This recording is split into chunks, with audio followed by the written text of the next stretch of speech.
That's right, folks. Paradise Island, the island of your dreams.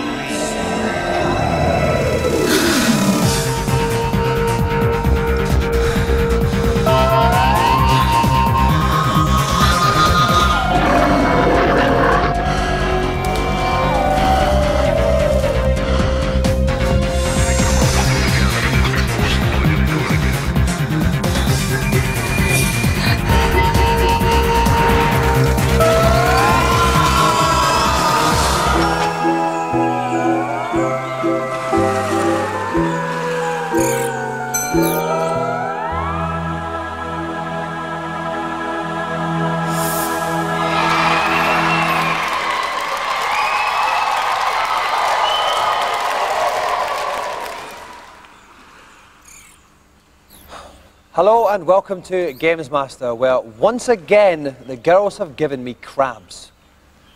Can't we ever have anything else to eat?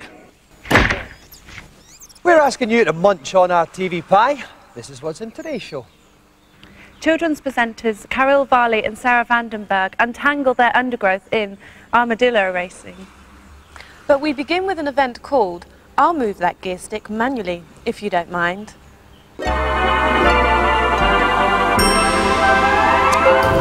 When I was a boy, my interest lay firmly in the acquisition of other people's conkers. Sadly, times change, and a new generation has emerged who are obsessed with nothing else but their lap times on the latest console racing game. To reflect this troubling change in the social climate, I've challenged 3 of the country's champion games players to try their hands at Gran Turismo on the PlayStation. In order to secure their place in racing mythology, my contestants must negotiate the deep forest level of the game, a course filled to bursting with devilishly tight corners. Anyone expecting a pleasant ride in the country should leave now.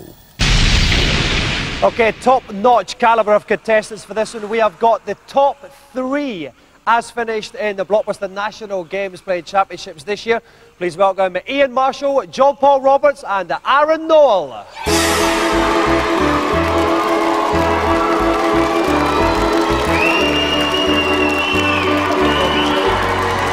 Wonderful, Paul. All right, Aaron. Yeah. Okay, let's start with you first of all. Ian, are you courting? And what's the lovely lady's name? Shirley. And how did you meet her? In a nightclub. Ah, yeah. How do, because obviously I'm a bit older than now, how does a young man dance in a nightclub then to attract a woman these days? Do you want me to show you? I wouldn't mind. No, I'm not going to. John Paul, your mind's on loftier subjects. Philosophy, you're into. A bit, yeah. What is the meaning of life? To be happy, I suppose. That's good. I always thought it was something to do with pants. No, afraid not. Finally, Aaron. As people will know throughout the series, I do have a fascination with people who fancy their friends' mums. Any of your mums tickle your fancy? Well, mate, Jimmy's. What's Jimmy's mum got that none of the other mums have? A good personality. And that's more important to you than looks and everything like that. Of course it is. You're a 90s man. Whereas myself, I'm totally unreconstructed. So, while the nation is deafened by the sounds of many hands on Jimmy's mum's knocker, we're going to take a look at today's news.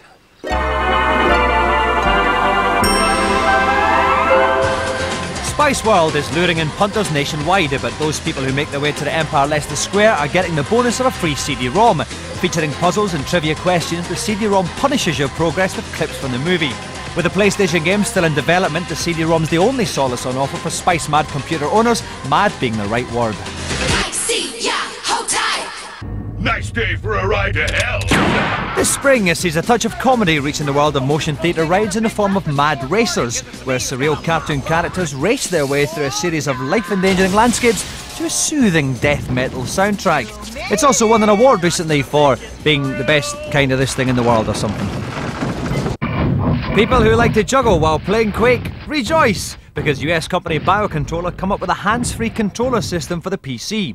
The system's sensors can be safely strapped onto various parts of the body, allowing the players complete control of games using only their eyes, head and fingers. Mind you, you will look like a git.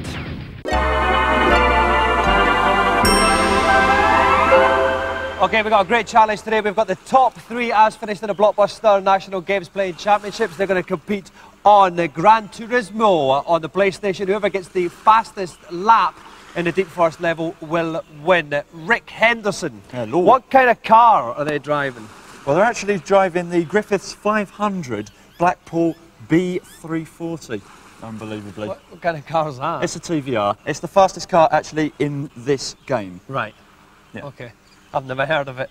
What kind of time will you be looking for them? What's a good time? Well, we're actually looking for around under 1:30, 1 minute 30. If they get a 1:20, I think they've won. Okay, then best of luck to all the guys. We're going to start off with John Paul because he finished third in the Blockbuster Championships. Best of luck, John Paul.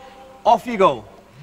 Okay, on your screen in the bottom right-hand corner, you can see the rev counter, the speedometer will be underneath that. In kilometres per hour, the metric system. You can see John Paul's car is the white one. Don't really have to worry about what position he's in or what other cars he passes. It's all to do with the time, which you can see in the top left-hand corner of your screen. We'll be coming to checkpoint soon, first of all, but Rick, the basic aim is stay in the middle of the road. Well, yeah, basically now that he's got past the other cars, he's not going to have any hampering progress going on. But the other big problem he's got is so far he's been choosing the wrong gears, I think. He also had a little skidding moment. We can see that in the bottom right-hand corner. Now down to second. The first checkpoint, sorry, 30 seconds. 30 seconds for John Paul at the first checkpoint. That's not immensely great, and going up on the bank there was certainly the wrong move for him. Okay, and he's just doing a gentle left-hander here. He's into the third gear. Would you like to see him in a kind of higher gear, fourth or fifth? He should be getting up to fourth or fifth, certainly on the straights. He seems to be going around the whole valley track in third gear. Okay, a little nudge into the rock there. Not something I would imagine you'd want to do unless you were showing off to a lady. Here we come to the second checkpoint. No, sorry, it's the, I was going to let me premature there, right? Never mind. Okay, he's still going through. He's been going for just over a minute. Now we're quite a tight left-hander. Here comes the second checkpoint now. 1 minute 8. There. That's not bad, Rick, is it? Or? That's not bad, actually. He's doing better than he did in practice at this present moment, but he's had a few skiddy moments around corners. He's off again, Rick. That is absolutely dreadful. He went straight into the fence. That will slow him down by about 2 or 3 seconds. Okay, but that's it. He's finished the lap. 1 minute 26.254 for John Paul Roberts. John Paul, please make way for Ian Marshall. Ian, best of luck. 126.254 to beat. Off you go. Okay, Ian's had a bit of a paint job here. It's now turned to a limp yellow, his car. We're getting the countdown, and off he goes. Now, that seemed a bit of a squeaky start there, wasn't it? A very slow start. Unfortunately, he pressed the acceleration button slightly before the green light came on, which actually slowed him down. Too much revs at the start there. Okay, he's in the first left-hander. He's up on the bank a little bit. That's going to slow him down, Rick. Yeah, it certainly will slow him down. He doesn't want to make many mistakes at the beginning of the track. Beginning of the track is a lot easier than further on in it. Okay, so we've got a gentle chicane. He's coming up to it, the left-hand of the side of it, into the right-hand side of it. It's a further twist on left. He's doing that bad. He's staying on the road. We're going to be coming up to the first checkpoint quite soon. Here we go. 31 seconds. John Paul did it in 30. He's 1 second off the pace, Rick. Yeah, he's 1 second off the pace. You can see why he's weaving and bobbing around the road. He should just be going straight. Of course, straightest line, quickest line of travel. As anyone who's been a Cup Scout will know. Okay, he's in the left-hander here now. Speed-wise, 150. It's not bad. He's going for the third gear all the time as well. He's going for the third gear all the time as well, Rick. Yeah, he's going up to fourth gear for this straight here, and John Paul didn't do that. He's now going through so he can stay in fourth gear. But he needs to keep on the line. Of course, when you go around the corner, you get the best line, the faster you'll go. Oh, he went to that a bit too fast. Here comes the second checkpoint, though. 1:06. He's now 2 seconds ahead of John Paul. That is absolutely incredible. I think it's because John Paul had crashed into a wall back there, further back. So Ian Marshall a couple of seconds in the lead. The final time we're looking for 1:26.254. He's skidding off there, though. He might have lost a second or two there, Rick. Yeah, he hit into the fence here. He comes finishing line. 1:23.956. Ian Marshall takes the lead. Ian, make way for Aaron. Aaron Knoll, the person who came first in the National Championships, theoretically the best games player in Britain, trying to beat a time of 1:23.956. Best of luck, Aaron. Off you go. Aaron is opted for red and passion. And off he goes at the start. Again, that's another stuttery start there. A stuttery start, not quite as bad as Ian's though, because as you can see, he's gone past the cars very quickly indeed. Okay then, he's getting his speed up quite well. He's in this first tight left-hander. The brake lights are coming on. He's not using the handbrake turn. This is another option that's in the game, which can certainly get you around the corners quicker. 20 seconds gone there. We're looking for a time of under 31 at the first checkpoint. Sit break. There, if he uses the handbrake, because he might not have skidded straight into... Oh, that was dreadful. No, that's going to slow him down as he comes to the first checkpoint. 32 seconds at the first checkpoint. He's a second off of Ian Marshall's record-setting pace. That is really quite bad indeed. In fact, it's 2 seconds off of John Paul's pace, which is really bad indeed. But Ian managed to make the time up. And he's not even going for the racing line though. Ian managed to find the racing lines. Of course, if you go in shallow on a corner, you'll come out far, far faster. Okay, he's bobbing all over the place. This does not look good. There's lots of work to be done by Aaron Noel. He's through the tunnel there. He's got a car in front of him. That is not going to help him much at all, Rick. I think we're going to just wait come to the second checkpoint. Yes, there it is. Let's look at the time. 1:10. Oh, he's now 4 seconds behind Ian Marshall's time. He's going to have to set a blistering final third. I don't know how he's going to do this now. It seems way, way beyond him. He's got even tougher turns to go round. He's gone back onto the grassy knoll. There was a bloke, you know, with a gun there. And there was a pop of smoke. And that's it. Here we go to the finish line. 1:27.797. That means Ian Marshall is the winner.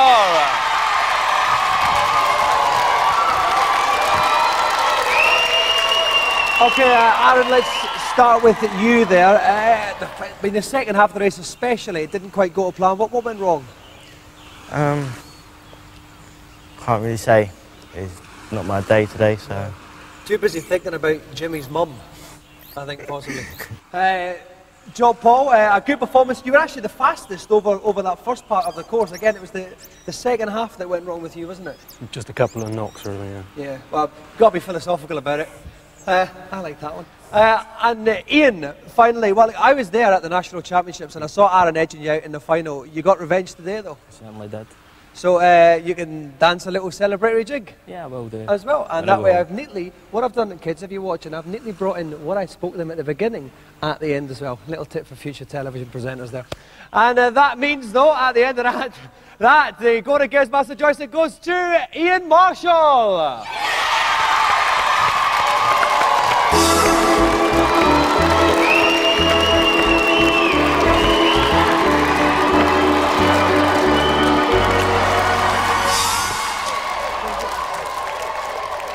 Right, is the PlayStation better than the N64? Is Virtua Fighter 3 better than Tekken 3?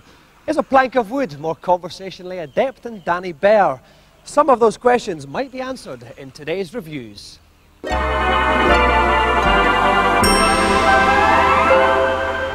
While the rest of us are gently caressing Lara Croft to greater heights, there's always going to be somebody who prefers wandering around manor houses in a frilly shirt. If you're one of these people, Nightmare Creatures is up your alley.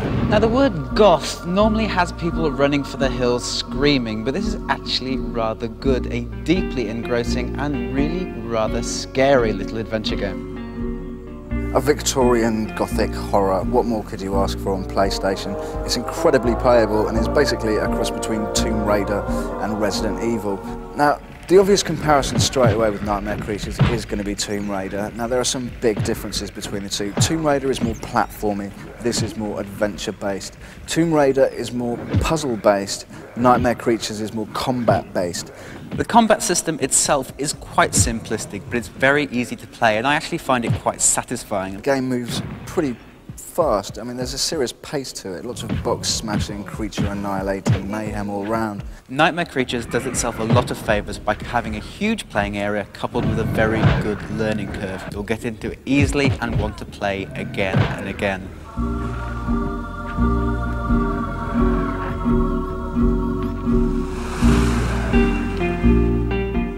Bloody Roar. Hooray! It's got a swear word in the title. It features animals chewing each other's legs off. It is Bloody Roar on the PlayStation. It seems to be very popular with beat-em-ups at the moment to have a power bar. And in most games, you reach a certain level on the power bar and you're suddenly able to pull off wicked combos or special moves or whatever. In this instance, your power bar builds up and what you're able to do is turn into another creature. It makes you wonder whether beat-em-up can go next. This is a very outlandish addition to the genre, but still, I'd prefer to see this than yet another Street Fighter clone. It could have probably done with more moves here and there thrown in and a bit of a tighter control mechanism, but nevertheless, this is still a Class A prime example of a decent beat-em-up.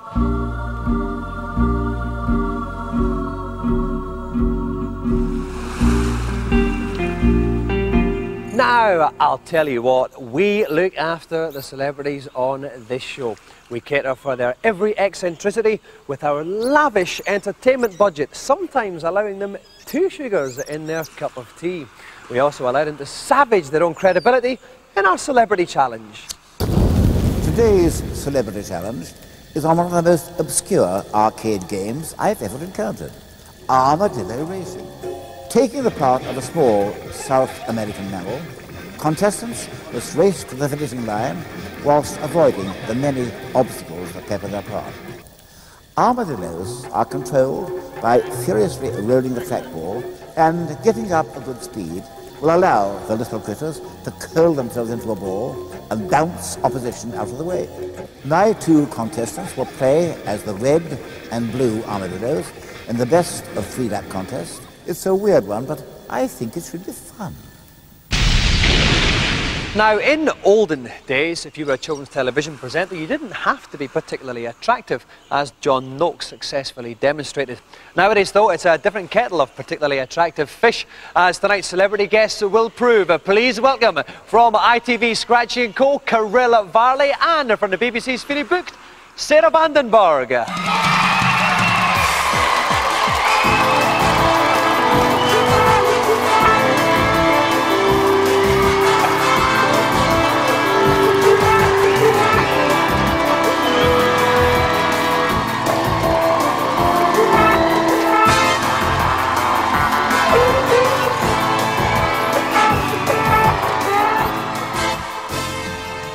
Welcome to the show, Carryl. Dominic. Welcome back, Sarah. Yes. Now, for research purposes on this show, we often get celebrities' agents to send us details about them. They're often hysterical, such as these two. Now, Carryl, you have a deep, dark, secret double life, because you are, and it says here, known all over Europe as dance music sensation Ginny. Ugh, I hate that. Can't you just scrub that out there? But it's true, yeah. I used to be a singer called Ginny. I had a hit called Keep Warm. But it was years and years ago. What was the kind of chorus of that then?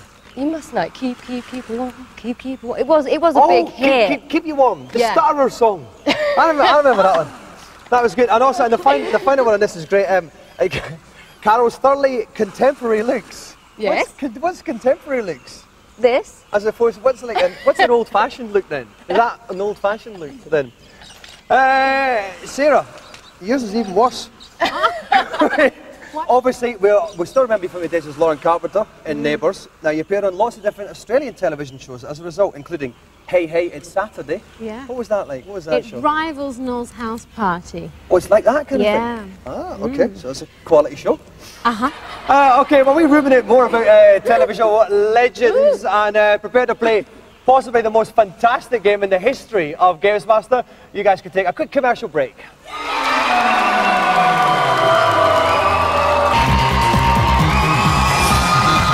Welcome back. We've got a clash of the children's favourite titans here. It's the ITV taking on the BBC. Carryl Varley against Sarah Vandenbergh at the most bizarre video game you will ever see in the history of GamesMaster. Talking about bizarre things, let me introduce Mother's favourite, Derek Lynch, in the co-commentary box. Derek, fantastic as always to see you. Do you have any tips for these two ladies? Yes, with this game, I want to try and keep a nice rhythm. Two-handed technique. Yes? Keep a nice rhythm. Keep you a steady are talking pace. about the game here, Derek. Of course, okay. Of course. And then you'll see the armadillo turn into a ball and really start moving. Okay, and do you? Which of the two girls would you think would be the favourite? Oh, put me on the spot here. Sarah. Do you fancy Sarah? Derek fancy Sarah. No, he doesn't. Okay, right. Best of luck, girls. We're going to have 3 races. It's technically a best of 3 situation. Best of luck. 3, 2, 1, off you go. Okay, Carryl Varley's in the red, Sarah Vandenbergh's in the blue. We're going to start off on Carryl's screen here, then flick from one to the other. There's the countdown, and they're off, and it's Carryl screaming into the lead. Sarah coming up in the rear, and she flips her over. They're both rolling like you said they were. That's right. They have to watch these mud patches. The mud patches slow you down. Okay, then that's going to flick on the Sarah's screen now. She's a bit behind. She's just falling in the water. She's falling into the lake. Up that little mine there, and that means that Carryl is very far ahead at this point. You can see her in the distance on Sarah's screen. She's turned the corner out. Let's go back to Carryl now. You can see her sticking up there. Now she's got the pigs. All right, she's been to the pigsty. There's a shortcut by the... Oh! No, she's the... Finish the sentence. No, she's dropped the water now. We're still on Carryl. She can fall behind you. Let's go back to Sarah Vandenbergh. She's taking the lead there. Okay, and she's through the caves now. Go watch up the rock. Oh, look, she's on this bridge. The rock bridge. Seriously, but she's fallen off the bridge and goes back to Carryl. She's not there because she's fallen off too. But she's taken now. Sarah's in the lead as they come in the home straight. Let's go back to Sarah Vandenbergh. She she's going to take this, Derek. Yes. Sarah Vandenbergh takes round 1. Okay, off we go for round 2 then. Carryl in the red, Sarah in the blue. We'll start off again with Carryl. You can see the little legs going like the clappers there. And they're off once again as Carryl taking an early lead, Derek. Look, Sarah taking it to the blue. Screen. Oh, she's caught in the mud. Oh, she's getting around the mud puddles quite well. Straight onto the little canal bridge. Oh, she's fallen into the wall there. Come on. That means that Carryl Varley could now take the lead. Let's go back to Carryl still. We can see she's well ahead. That's right. And Carryl's dodging the little rocks in the road. And there's a ramp. Can Sarah catch up with us? Oh, high jump. Let's go there, Sarah. That's a great jump there. She's come right up. She's right up Carryl's bottom and now they're into the pigs. That's right. They're going to dodge the pigs. Through the pigs. And onto the bank now. Sarah's fallen off the bank. That means that Carryl's got a chance to score. Carryl, she's staying on the bank. Sarah, swimming. Come on, Sarah. Swimming. Sarah's going to leave again, Derek. That's right. And Sarah's dodging the stones. Going around his bank. Watch out for the bridge. Don't fall off the bridge. Oh, off the bridge. Sarah's off the bridge. And so's Carryl at the bridge. He's going to land first. Let's go to Sarah's screen. You can see Carryl just in front of her. Is Carryl finally going to take this and level it up? No! Just gets in there. She wins the challenge.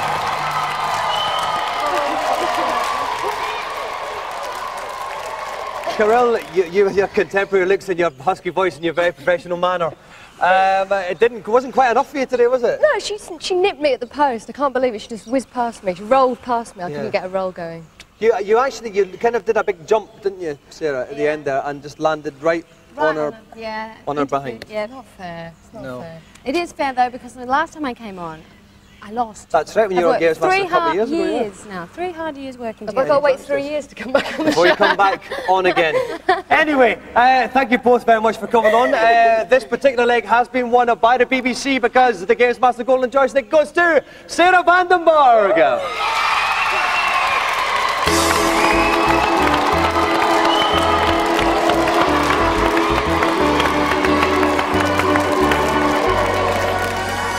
So, as we await the introduction of a new Olympic event entitled the Armadillo Racing with Contemporary Looks, let's sneak into this week's feature.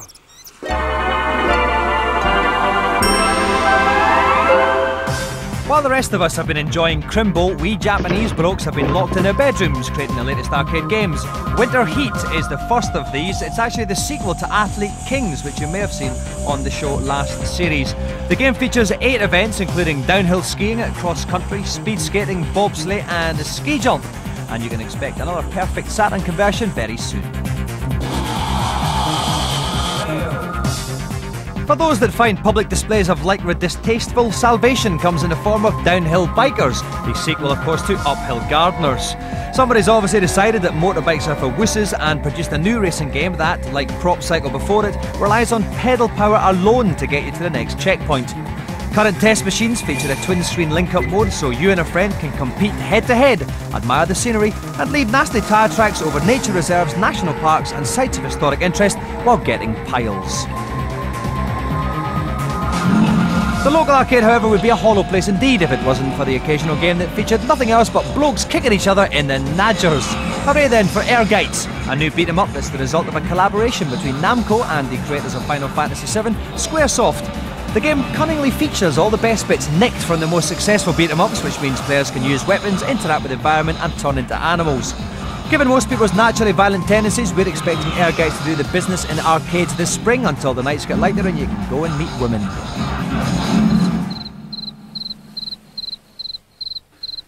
Seven GamesMasters done and dusted, only 3 more till we bite the big one. 3 weeks until TV Land becomes less funny than Shane Ritchie telling one of Joe Brand's jokes to a funeral party. Good night.